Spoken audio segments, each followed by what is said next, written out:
Alors bonjour à tous.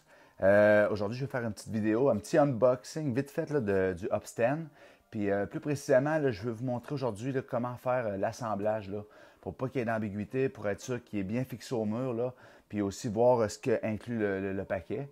Alors, sans plus tarder, je vais vous montrer ça, qu'est-ce qu'on retrouve à l'intérieur. Bon, voici, une fois que tout est déballé, vous devriez avoir ce morceau-là, la tablette du haut, la tablette du bas. Vous allez avoir le morceau qui va se visser au mur. OK? Vous allez avoir un petit collant, un petit B-jump. Vous allez aussi avoir la feuille qui va vous guider, qui va vous dire de venir voir la vidéo. Vous allez avoir une corde bungee. Vous allez avoir un velcro, que je vais vous expliquer à quoi il va servir plus tard. Vous allez avoir 6 vis comme ça. Vous allez avoir 4 vis comme ça. Vous allez avoir 2 vis comme ça. Et puis, vous allez avoir 2 ancrages puis un petit œillet. Premièrement, là, je vais vous expliquer l'emplacement des trous ici. Il y a 4 trous ici. Ceux-là, ils servent à fixer le rack au mur.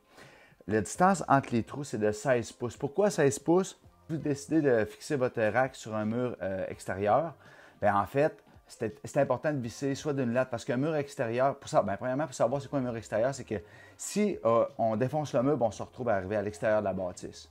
Une division intérieure, c'est si on défonce le mur, on retombe d'une autre pièce. Bon, bien, si on installe sur une division extérieure, il va falloir trouver les lattes. Un mur extérieur, c'est latté habituellement aux 16 pouces. Je peux vous donner un petit conseil pour trouver vos lattes. Allez-y avec vos jointures, tapez sur le mur. Quand ça sonne vide, c'est parce qu'il n'y a rien en arrière. Puis quand ça sonne plein, oh, là, il y a une latte. Bon, faites une petite marque de rien, tout petite. Continuez à monter, que ça va sonner creux. Puis à l'instant que ça commence à ressonner plein, faites une petite marque. Regardez entre les deux. S'il y a 16 pouces, c'est fort probable que ce soit des lattes. Donc, vous pouvez installer les 2 vis du haut, soit les 2 vis du bas, dans la latte. Le pourquoi que j'ai mis 2 ancrages, c'est que si vous fixez les 2 vis du haut dans la latte, probablement que les 2 du bas vont être dans le gyps. Fait que là, vous pouvez mettre vos ancrages pour sécuriser le rack, mais idéalement, c'est sûr que ça en prend au moins 2 dans le solide. Si vous êtes d'une division intérieure, bien, une division intérieure, bien, la plupart du temps, les montants sont aux 16 pouces. Donc là, on a 16 pouces entre les deux. Si c'est le cas que vous êtes d'une division intérieure, bien, même affaire. Tapez avec votre jointure, trouvez vos montants, déterminez ce qu'ils sont, puis fixez vos vis dans les montants. Si, mettons, vous êtes capable de pas juste un montant, au moins assurez-vous d'en avoir 2 dans le solide, puis 2 ici, bien, ça sera avec des chiffres. Ce que vous allez avoir de besoin, c'est pas compliqué, c'est un tournevis carré. C'est aussi simple que ça. Bon, la première étape, vous venez installer votre morceau comme ça. Celui-là, vous mettez les petites coches par en bas. Alors, vous le rentrez ici comme ça. Puis si vous avez une drill, c'est encore mieux. Ça va plus vite. Par contre, si vous utilisez une drill, bien important de ne pas stripper. À la minute que vous avez renfoncé la vis flush au bois, vous arrêtez. Vous recommencez dans la même étape pour l'autre ici. Elle du bas.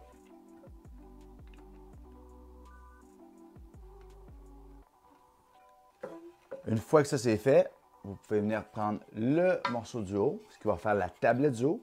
Vous allez voir, super simple. Tous les morceaux sont groovés, sont déjà pré-percés. Fait que vous venez installer votre morceau du haut ici comme ça. Vous venez mettre une vis.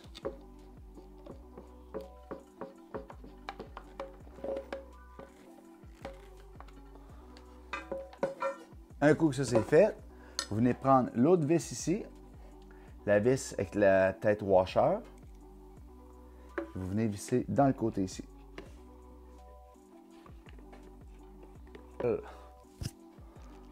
On vient répéter l'opération. Comme ça ici.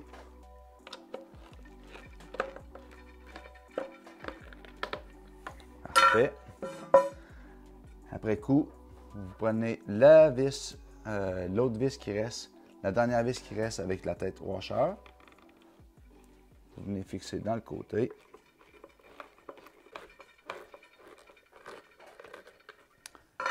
Là, notre rack qui est assemblé, ça va super bien. Après, on vient de terminer avec le petit œillet qu'on a ici. Là. Vous allez voir un petit œillet que je vous laisse avec. Très important. Si vous utilisez le rack pour un fat bike, ça va être dans le petit trou qui est ici. Si vous l'utilisez pour un vélo de montagne, ça va être probablement le 4e à partir de la droite ici. Après ça, ainsi de suite, l'espace se réduit tout dépendamment de la roue que vous avez. Un vélo de route, un vélo hybride, un gravel bike, probablement que vous allez aller au 2e, au 3e. Alors, ça va être à vous de déterminer là, à quel endroit fixer votre œillet. Une fois que l'œillet est installé, je ne le visserai pas complet, là. Mais bon, une fois que l'œillet est à le bon endroit, vous allez prendre votre câble bungee. Vous allez brûler l'embout ici avec un lighter pour pas qu'il s'effloche. Vous venez faire un petit nœud, comme ça. Le même principe que le One Step. Puis, dans le fond, on veut garder la même... on veut garder toujours le même concept là, en bois, laqué, tout ça. Fait que on reste dans le même procédé. Là. Alors, on vient déterminer après ça, on vient mettre notre trou.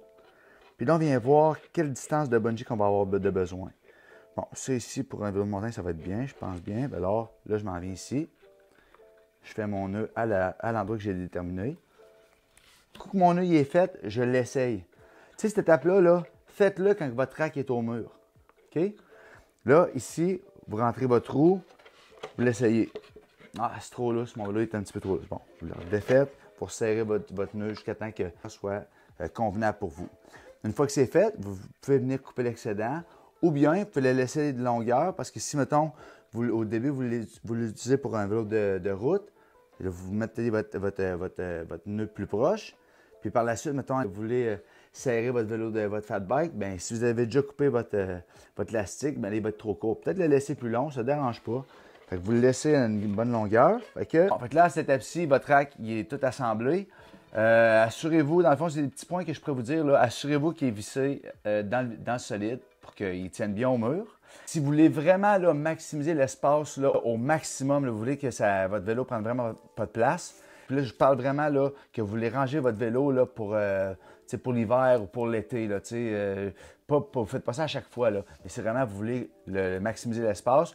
Vous loussez la potence, vous venez mettre votre guidon vraiment parallèle au cadre, vous démanchez vos pédales, vous venez mettre votre cadre de vélo vraiment, vraiment parallèle au mur. Puis pour pas que le vélo parte comme ça, vous venez mettre le velcro autour du frein. Fait que là, votre vélo va rester à la verticale, collé au mur. Il va prendre peut-être même pas 10 pouces là, de profond. Alors, c'est vraiment une manière là, ergonomique de ranger votre vélo.